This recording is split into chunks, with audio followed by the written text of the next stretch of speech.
2027 ಭಾರತ ಸರ್ಕಾರದ ಅಧೀನದಲ್ಲಿರುವ ರಾಜ್ಯಗಳು ಕೇಂದ್ರದ ಪ್ರದೇಶದಲ್ಲಿ ಮನೆ ಪಟ್ಟಿ ಮತ್ತು ಮನೆ ಗಣತಿ ಪ್ರಾರಂಭವಾಗಲಿದೆ.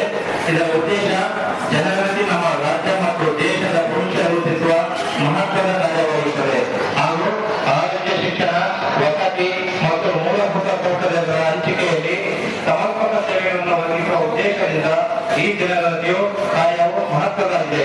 ಮೊದಲ ಹಂತದಲ್ಲಿ ದಿನಾಂಕ 1/4/2026ರಿಂದ 15/4/2026ರವರೆಗೆ 15 ದಿನಗಳ ಕಾಲ ಸ್ವಯಂ ಗಣತಿಯನ್ನು ಮಾಡಬೇಕಾಗುತ್ತದೆ. ಇದರಿಂದ ನಿಖರವಾದ ತಮ್ಮ ಕುಟುಂಬಗಳ ಮಾಹಿತಿಯನ್ನು ಸ್ವತಃ ದಾಖಲಿಸಲು ಅವಕಾಶವಿರುತ್ತದೆ.